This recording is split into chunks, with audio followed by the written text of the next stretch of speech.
நம் நோய்களை எவ்வாறு கட்டுப்படுத்த வேண்டும் என்பதை பற்றி நமக்கு விளக்க வருகிறார் டாக்டர் கௌதமன் அவர்கள். நம் வீடியோலை வாணிவிச்சின் அடுத்த பகுதியாக வரவிருப்பது பல்லாண்டு வாழ்ந்திட.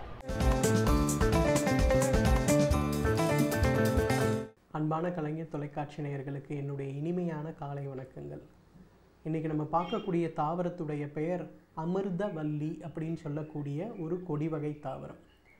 இந்த தாவரத்துடைய பெயரை நாம் கேட்கும்போதே உங்களுக்கு அதோடைய மருத்துவ குணம் ரொம்ப அழகாக தெரியுது இல்லையா? உடலை தேற்றக்கூடிய, உடலில் வயதாகின்ற விஷயத்தை, வயதாவதால் வரக்கூடிய நோய்களை தடுக்கக்கூடிய ஒரு குணம் இருக்கிறதுனால தான் இதற்கு அமிர்தவல்லி அப்படிங்கிறது பெயர். இந்த அமிர்தவல்லியை பொறுத்தவரையிலும் நிறைய உடல் தேற்றி சம்பந்தப்பட்ட விஷயங்களுக்கு உபயோகப்படுத்தி கொண்டு வருகின்ற ஒரு வழக்கம் தொன்று தொட்டே நம்முடைய பாரம்பரிய மருத்துவத்தில் இருந்து வருகிறது. ஆனால் சமீபத்தில் நடந்த ஒரு ஆராய்ச்சி பார்த்திங்கன்னா, உடல் சோர்வு, அதாவது ஒரு நீண்டகால் காய்ச்சலுக்கு பிறகு ஏற்படுகின்ற உடல் சோர்வை நீக்குவதில் இந்த அமிர்தவல்லி மிகச்சிறந்த அளவு உபயோகப்படுகிறது அப்படிங்கிறது நிறைய மாற்றங்களை இன்றைக்கு கொண்டு வந்திருக்கிறது. காரணம் என்னன்னு பார்த்தீங்கன்னா, இன்றைக்கு நம்ம எல்லாரையுமே உலுக்குகின்ற, பயப்படுத்துகின்ற ஒரு நோய் என்னன்னு கேட்டிங்கன்னா புற்றுநோய் தான். இந்த புற்றுநோய்க்கு மாடர்ன் மெடிசனில் இன்றைக்கு அளிக்கக்கூடிய சிகிச்சைகள் பார்த்திங்கன்னா கீமோதெரப்பின்னு சொல்லக்கூடிய சிகிச்சை, ரேடியோ தெரப்பின்னு சொல்லக்கூடிய சிகிச்சை.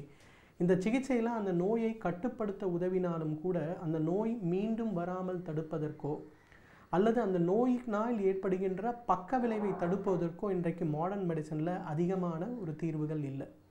அந்த வகையில் நடைபெற்ற ஒரு ஆராய்ச்சியில் பார்த்திங்கன்னா, அந்த அமிர்தவல்லியுடைய தண்டு பகுதி, அந்த தண்டு பகுதியை எடுத்து சிறிது நேரம் தண்ணீரில் போட்டு வைத்திருந்தால் அதை சுற்றி பச்சை நிறமான குழப்பான ஒரு பொருள் ஊற ஆரம்பிக்கும். அதை எடுத்து ஒரு தட்டில் வைத்து லேசாக சூரியன் இருக்கக்கூடிய அதிக சூடு இல்லாத இடத்தில் வைத்து உலர வைத்தமையானால் வெண்மை நிறமாக ஒரு உப்பு போன்ற ஒரு பொருள் கிடைக்கும். இதற்கு அமிர்தவல்லி உப்பு அப்படிங்கிறது பெயர்.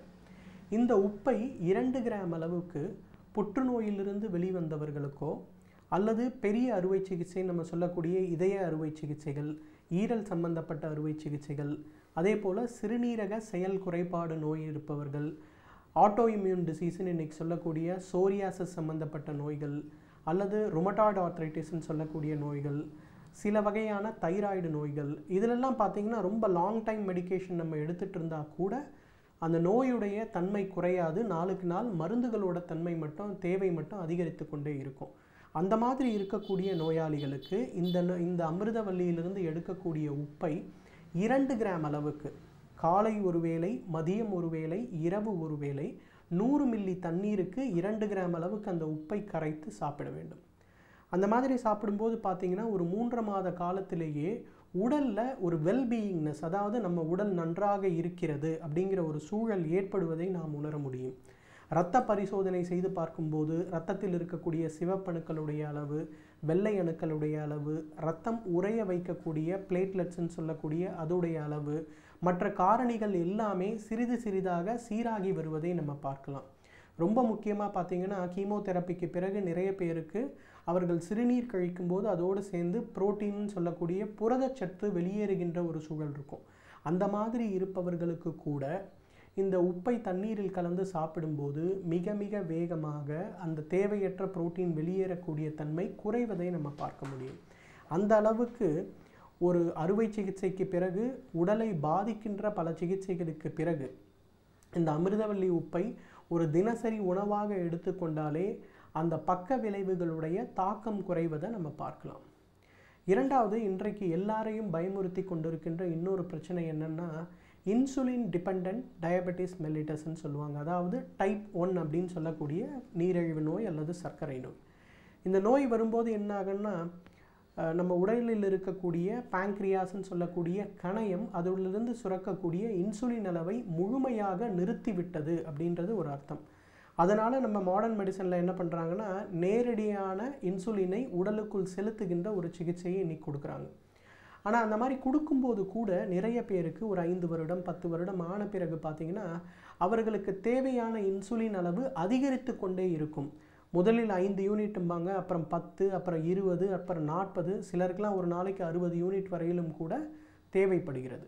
அந்த மாதிரி இருக்கக்கூடியவர்களுக்கு இந்த அமிர்தவல்லியிலிருந்து எடுக்கக்கூடிய அந்த உப்பு 5 கிராம் அளவுக்கு காலை ஒரு முறை, இரவு ஒரு முறை உணவுக்கு முன்பு சாப்பிட ஆரம்பித்தாலே மிக மிக வேகமாக அது உடலில் செயல்பட்டு கொழுப்பு சம்பந்தப்பட்ட தசைகள் வேகமாக எரிந்து கேலரியாக மாறுகின்ற தன்மையில் ஒரு மாற்றம் ஏற்பட்டு, அதே போல் இந்த அமிர்தவல்லி உப்பில் இருக்கக்கூடிய நார்ச்சத்துக்களுடைய தன்மையின் காரணமாக சாப்பிடுகின்ற உணவில் இருக்கக்கூடிய கொழுப்பு அல்லது சர்க்கரை அளவு உடலில் கிரகிக்கின்ற நேரத்துடைய அளவு குறைவதன் காரணமாக பார்த்திங்கன்னா மிக மிக வேகமாக சர்க்கரை கட்டுக்குள் வருவதை நம்ம பார்க்கலாம்.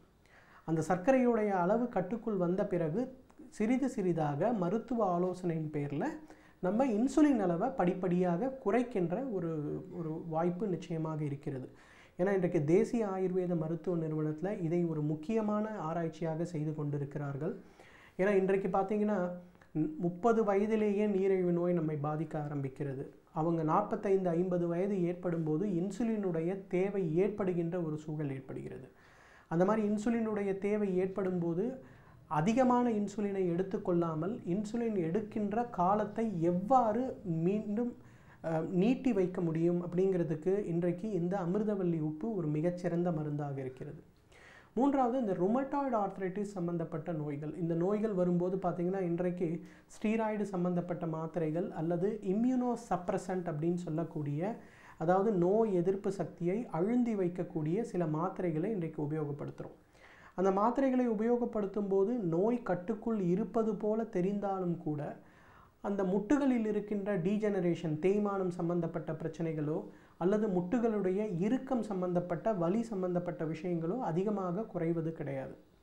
ஆனால் இந்த அமிர்தவல்லியிலிருந்து எடுக்கக்கூடிய உப்பை தொடர்ந்து உபயோகப்படுத்தும் போது, இந்த ஸ்டீராய்டு மருந்துகளுடன் சேர்த்து உபயோகப்படுத்தும் போது, இம்யூனோ சப்ரசன்ஸுடன் சேர்த்து உபயோகப்படுத்தும் போது பார்த்திங்கன்னா சிறிது சிறிதாக அந்த நோயுடைய தாக்கம் குறைவதையும், அதே நேரத்தில் இந்த ஸ்டீராய்டு மற்றும் இம்யூனோ சப்ரசன்ஸுடைய அளவு குறைவதையும் நம்ம பார்க்கலாம். ஏன்னா இன்றைக்கு நிறைய குழந்தைகளுக்கு, ஒரு 25 வயது மேற்பட்டவர்களுக்கு, குறிப்பாக இந்த சிக்கன் குனியான்னு சொல்லக்கூடிய அந்த காய்ச்சல் ஏற்பட்ட பிறகு பார்த்திங்கன்னா நிறைய பேருக்கு ருமட்டாய்டு ஆர்த்ரைட்டிஸ் நோயுடைய குறிகள்லாம் வர ஆரம்பிச்சிடுது.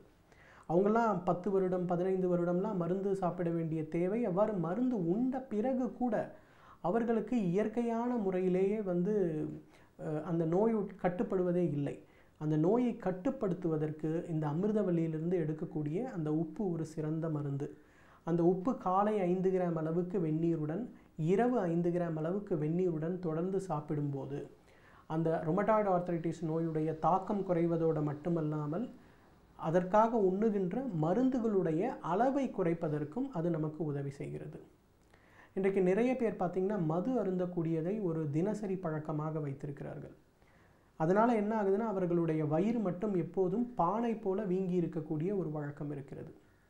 அந்த மாதிரி இருக்கக்கூடியவர்கள் இந்த அமிர்தவல்லியிலிருந்து எடுக்கக்கூடிய உப்பை ஒரு உணவாக தினசரி சாப்பிட்டாலே மது அருந்துவதால் உடலில் ஏற்படுகின்ற தேவையற்ற பாதிப்புகளுடைய அளவை ஓரளவு கட்டுப்படுத்த முடியும். எனவே நேயர்களே, இந்த அமிர்தவல்லியிலிருந்து எடுக்கக்கூடிய உப்பு இன்றைக்கு நாள்பட்ட நோய்களை தடுப்பதற்கு மட்டுமன்றி நோய்கள் வராமல் தடுப்பதற்கும் ஒரு மிகச்சிறந்த மருந்து. இதை ஒரு மருந்து அப்படின்னு சொல்கிறது கூட இன்றைக்கு நிறைய மூலிகை சம்பந்தப்பட்ட தேநீர் உபயோகப்படுத்துகிறோம். அந்த மாதிரி ஒரு தேநீராக தினசரி உபயோகப்படுத்துகின்ற ஒரு வழக்கத்தை நாம் வைத்து கொண்டோமேயானால் நம்மாலும் பல்லாண்டு காலம் ஆரோக்கியமாக வாழ்ந்திட முடியும்.